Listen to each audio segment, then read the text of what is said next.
আসসালামু আলাইকুম এভরিওয়ান। শখের রান্না চ্যানেলে আপনাদের সবাইকে ওয়েলকাম জানাচ্ছি। নতুন আরও একটি রেসিপি নিয়ে হাজির হয়ে গেলাম।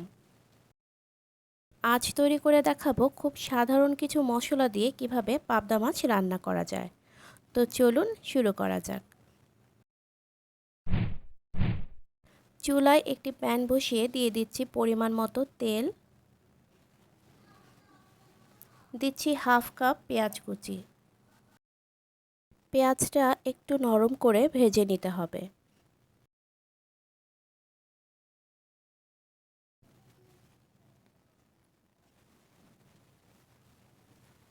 পেঁয়াজ অনেকটাই নরম হয়ে এসেছে।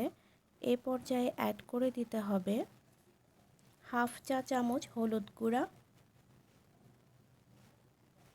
1 চা চামচ লাল মরিচের গুঁড়া, 1 চা চামচ জিরা গুঁড়া আর দিচ্ছি পরিমাণ মতো লবণ। এখন সব কিছুকে ভালোভাবে মিশিয়ে নিতে হবে। ভালোভাবে মিশিয়ে নিয়ে অ্যাড করে দিচ্ছি সামান্য একটু পানি। পানিটা শুকিয়ে তেলটা উপরে আসা পর্যন্ত অপেক্ষা করছি। পানিটা শুকিয়ে গেছে, তেলটা উপরে ভেসে উঠেছে। এখন এতে অ্যাড করে দিতে হবে টমেটো। এখানে 2টা টমেটো হাফ ইঞ্চি স্লাইস করে কেটে নিয়েছি। টমেটোটা নেড়েচেড়ে মশলার সাথে মিশিয়ে নিচ্ছি। টমেটোটা একটু সফট হবার জন্য দিয়ে দিচ্ছি সামান্য একটু পানি।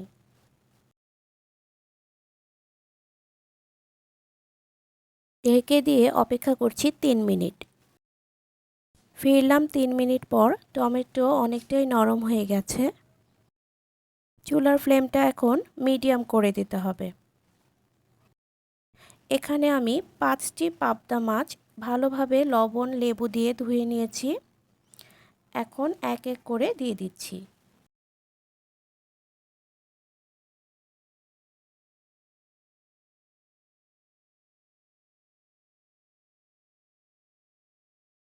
ঢেকে দিয়ে ফিরছি 1 মিনিট পর। 1 মিনিট পর মাছগুলোকে আলতো করে উল্টে দিতে হবে। এই কাজটা একটু সাবধানে করতে হবে, নয়তো মাছ ভেঙে যাওয়ার সম্ভাবনা আছে।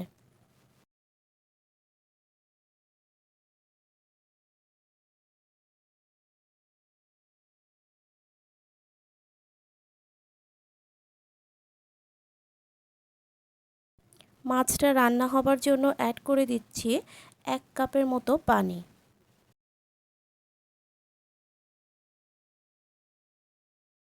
দিয়ে দিচ্ছি কয়টা কাঁচামরিচ। কাঁচামরিচগুলোকে আমি অর্ধেকটা ফালি করে নিয়েছি।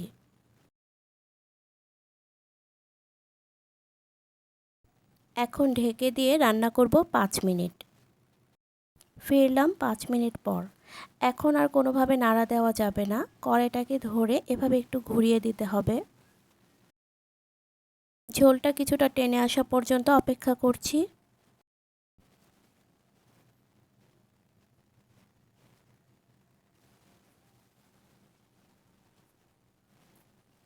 এখন অ্যাড করে দিচ্ছি কিছুটা ধনেপাতা কুচি।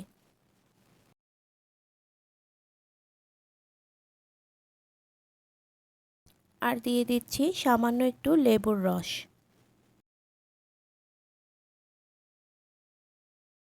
ঢেকে দিচ্ছি। চুলার ফ্লেমটাকে একেবারে লো করে দিয়ে মিনিট খানেক রেখে নামিয়ে নিচ্ছি।